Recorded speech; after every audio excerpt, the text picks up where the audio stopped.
Waste Bengal board class 10 माध्यमिक के physical science में chapter number 2 behaviour of gases में आज के इस पार्ट में हम डिस्कस करने वाले हैं behaviour of gases in bulk का एक बहुत ही इंपॉर्टेंट लॉ, कंबाइंड लॉ।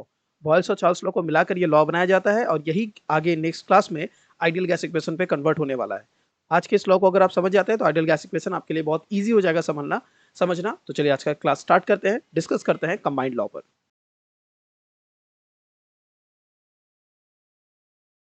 तो बच्चों हम आ गए हैं अपने लैपटॉप की स्क्रीन पर, जहां पर आप देख सकते हैं बिहेवियर गैसेस की ये वो वीडियो है जिसमें हम लोगों ने फर्स्ट पार्ट में देखा था कि हमारा कंटेंट क्या क्या होने वाला है।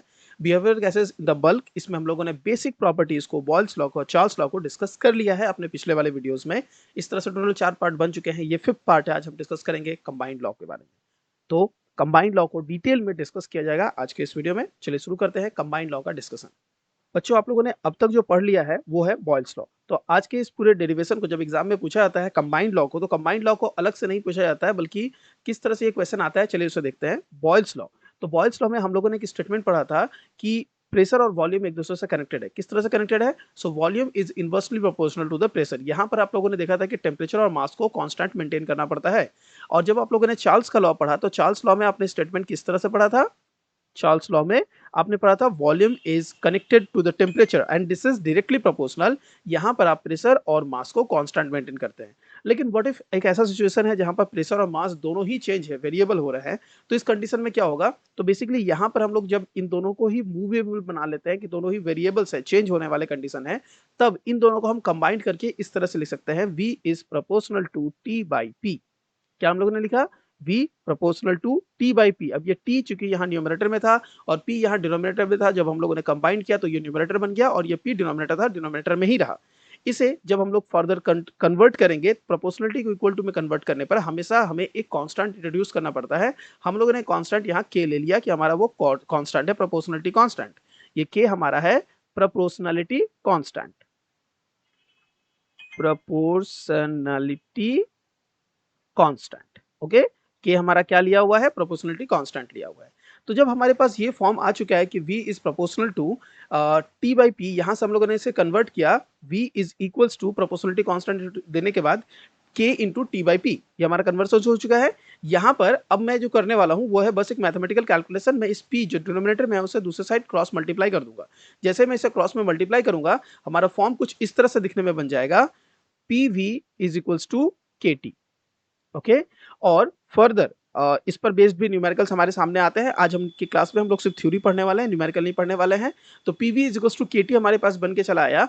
इस प्रोपोर्शनलिटी कांस्टेंट को बाद में कैलकुलेट करके एक नया कांस्टेंट का नाम दिया गया, जिससे नाम दिया गया आर। ठीक है, इस प्रोपोर्शनलिटी कांस्टेंट को जिससे हम लोगों ने इनिशियली एज के इंट्रोड्यूस किया गया, इसे कैलकुलेट करके एक कांस्टेंट वैल्यू निकाली गई आर, और इस आर को हम लोग कहते हैं यूनिवर्सल गैस कांस्टेंट।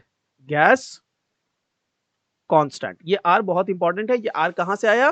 तो जो प्रोपोर्शनलिटी कांस्टेंट था उसे ही कैलकुलेट करके नाम दे दिया गया है आर। यानी कि आर प्रोपोर्शनलिटी कांस्टेंट है किसका? जब आप बॉयल्स और चार्ल्स लॉ को कंबाइन करते हैं, उसके प्रोपोर्शनलिटी कांस्टेंट को ही यूनिवर्सल गैस कांस्टेंट बोला गया है। और ये जो कांस्टेंट है ये यूनिवर्सल क्यों है? क्योंकि यूनिवर्स में आप कहीं भी रहे, अगर आप गैसेस के साथ काम कर रहे हैं तो ये लॉ आपके लिए एज इट इज काम करेगा। जैसा कि आप लोगों ने देख लिया, यहां तक हम लोगों ने PV is equals to R T establish कर लिया, कन्वर्जन कर लिया। तो हमारे पास फॉर्म हो गया PV is equals to R T. यहां याद रखिए PV is equals to R T जो है ये हमारे पास एक मोल ऑफ गैस के लिए लिया जा रहा है। जब आपके पास number of mole of a gas एक मोल हो तब, ठीक है, एक मोल ऑफ गैस अगर आपके पास है तो उस कंडीशन में आपका जो गैस लॉ कंबाइन करके निकला वो है PV is equals to R T. Basically यहाँ पर PV is equals to R T से ज्यादा फोकस किया जाता है कि आप इस फॉर्म को इस तरह से देखें। आपके पास जो फॉर्म आया है PV is equals to R T, R R एक कांस्टेंट है, प्रोपोर्शनलिटी कांस्टेंट, तो टी को आप दूसरी तरफ डिवाइड कर लीजिए, PV by T is equals to एक कांस्टेंट वैल्यू। ठीक है, और जब हम लोग इसे न्यूमेरिकल में अप्लाई करते हैं कंबाइंड लॉ को, तो हम लोग लिखते हैं P1 V1 by T1 is equals to P2 V2 by T2। ये फॉर्म देख के आप लोगों को याद आ रहा है? हम लोगों ने जब बॉयल्स लॉ और चार्ल्स लॉ के न्यूमेरिकल्स किया था, हम लोगों ने इसी तरह से किया था।